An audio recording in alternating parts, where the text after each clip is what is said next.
السلام علیکم جی، میں اس وقت اسپین میں کھڑا ہوں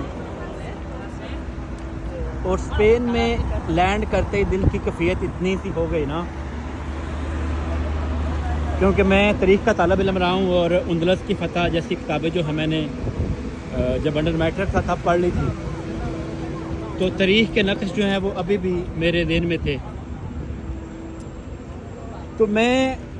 خیال کر رہا تھا کہ یہ وہ جگہ ہے، میں اس زمین پہ لینڈ کیا ہوں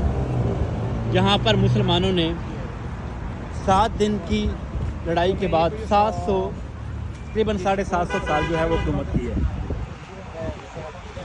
اور کیا ہی دور تھا کہ جب جبل طارق سے طارق بن زیاد اپنے چند سپاہیوں کے ساتھ اترے، پھر اگر آپ تاریخ پڑھیں تو کس طرح انہوں نے مہینوں کا جو سفر ہے وہ ہفتوں میں، اور ہفتوں کا سفر جو ہے دنوں میں طے کر کے سرپرائز کر دیا نا. تو 711 میں طارق بن زیاد کی آمد کے ساتھ ہی اسپین نے اتنی ترقی کی، یہاں پہ علم و فنون کے اتنے دروازے کھلے. یہ باقی یورپ کے جو بندے ہیں یہاں پہ کتبہ جو ہے، شلیبہ جو ہے، وہاں پہ فلسفہ، سائنس، ریاضی اور باقی جو مضمون تھے نا وہ پڑھنے آتے تھے. اور مسلمان علماء جو تھے جو ان کو تعلیم دیتے تھے کیا ہی پائیدار تھے. انہوں نے یہاں پر یورپ میں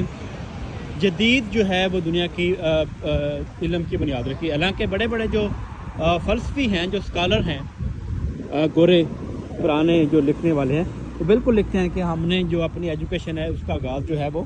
اسپین کی یونیورسٹیوں سے کیا تھا. بڑی امیزنگ ہے. اور مسلمانوں کا جو اثر و رسوخ ہے، ان کی جو فن تعمیر کی عمارتیں ہیں وہ ابھی بھی ہمیں یہاں پہ نظر آتی ہیں. تو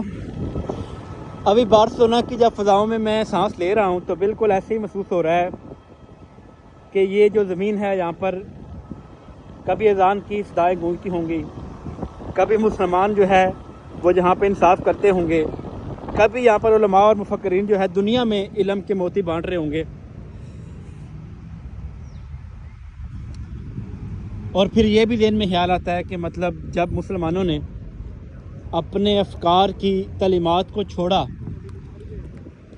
تو 800 سال، 750 800 سال حکومت کرنے کے باوجود بھی آج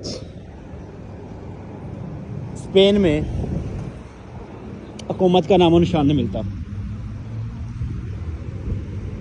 تو دل میں یہی خیال آتا ہے کہ اگر مسلمان اپنے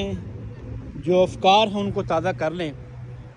تو دنیا کے کسی کونوں میں پھر ایک اندلس بنایا جا سکتا ہے. شاید کوئی طارق بن زیاد آئے